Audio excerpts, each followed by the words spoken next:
Bonjour Philippe, bonjour Fabrice Eboué. Bonjour. Vous êtes un habitué des terrains glissants, vous osez rire de tout et vous ne vous épargnez aucun sujet avec un style toujours piquant. Mais comment en êtes-vous arrivé là? On va rembobiner et revenir sur ce qui vous est arrivé avant d'être célèbre. Fabrice Eboué, vous êtes né à Maison-Alfort et vous avez grandi à Vincennes et Nogent-sur-Marne. Papa gynécologue, maman agrégée d'histoire. Durant l'enfance, vous baignez dans la religion catholique, vous êtes même enfant de chœur et votre papa rêve que vous deveniez prêtre. C'est vrai?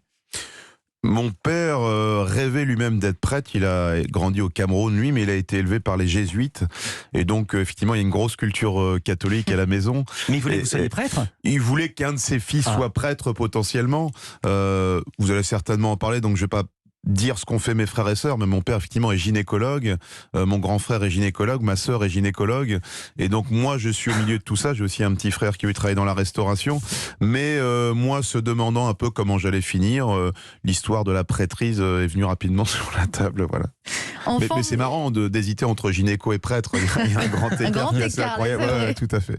Enfant, vous êtes très inventif, surtout pour faire des bêtises, et vous en avez fait un paquet durant votre scolarité, mais des bêtises toujours très organisées, des bêtises qui se travaillent en amont.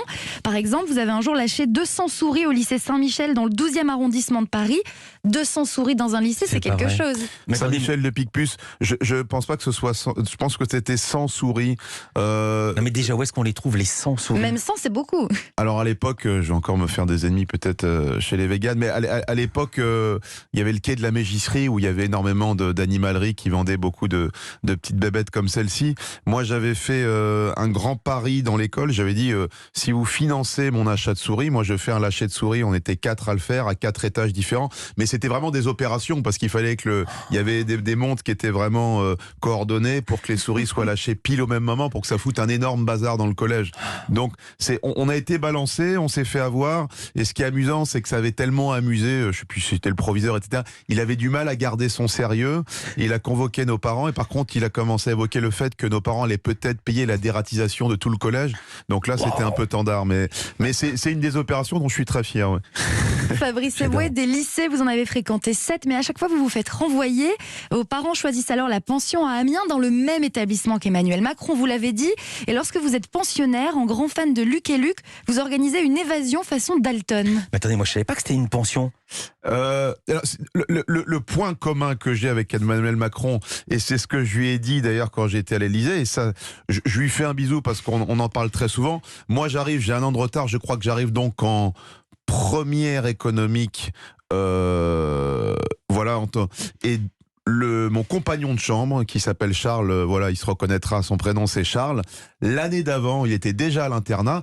Et son compagnon de chambre, c'était Emmanuel Macron. Donc, c'est-à-dire que c'est ça notre point commun. Mais je pense que l'année où moi j'arrive à la Providence, le président doit partir à Henri IV. Il me semble que c'est ça.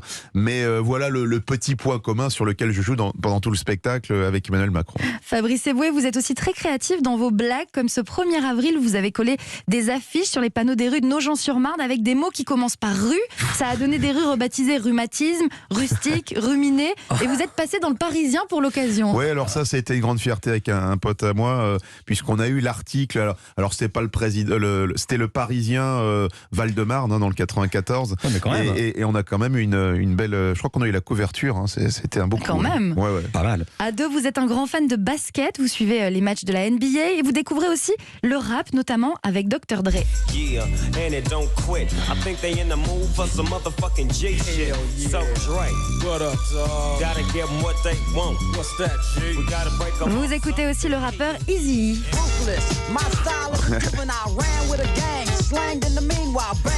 Et vous êtes vous-même essayé au rap, non pas à Los Angeles comme vos idoles, mais à 9000 km à Nogent-sur-Marne. Vous rappez sous le nom de Monsieur Faf. Vous êtes alors membre du groupe Splifton, je crois que c'est comme ça qu'on dit.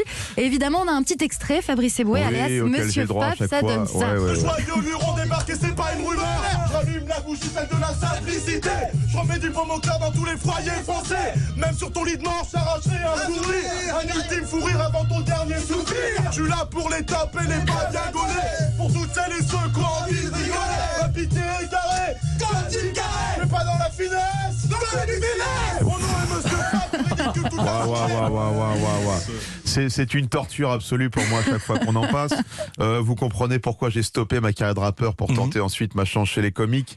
Non, mais ce qui est amusant, c'est qu'effectivement, je grandis à Nogent-sur-Marne, qui est une banlieue plutôt bourgeoise entre la Marne et le bois de Vincennes, avec un papa médecin et une mère prof. Mais effectivement, quand on est ado, on se cherche un petit peu. Et moi, mon rêve, c'était d'être dans le ghetto de Los Angeles, puisque j'écoutais beaucoup de rap. Donc oui, c'est ce décalage qui fait que voilà, je suis devenu ce que je suis. Et Spliffton, parce que mes meilleurs amis avec qui je rappais habitaient la ville voisine qui était Joinville. Alors on l'a traduit, le joint, c'est Spliffton, et puis on l'a francisé Spliffton. Voilà. Fabrice Eboué, après le rap, vous débutez dans l'humour en participant à des concours d'impro. Vous filmez aussi des vidéos, des sketchs que vous envoyez à Canal+ pour vous faire repérer. Vous imaginez par exemple la série Farfadou, l'histoire d'un nain qui vit dans le bois de Vincennes.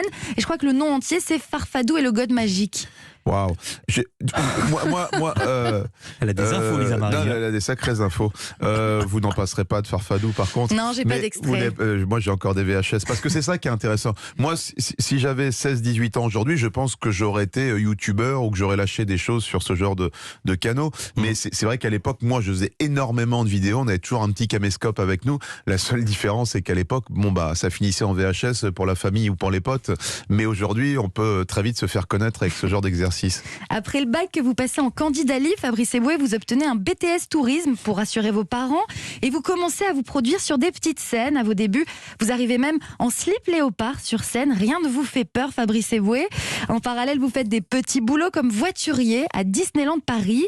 Et puis un certain Jamel Debbouze vous repère pour intégrer son Jamel Comedy Club. Votre franc-parler et votre sens de la répartie vous permettent de devenir l'année suivante chroniqueur sniper sur M6 aux côtés de Marc-Olivier Fogiel. Fabrice Eboué, vous n'aimez pas rentrer dans des cases et avec vous, l'humour noir est souvent très noir, mais il y a toujours de l'espoir tant que les gens rient. La suite, on la connaît et moi, je m'arrête là.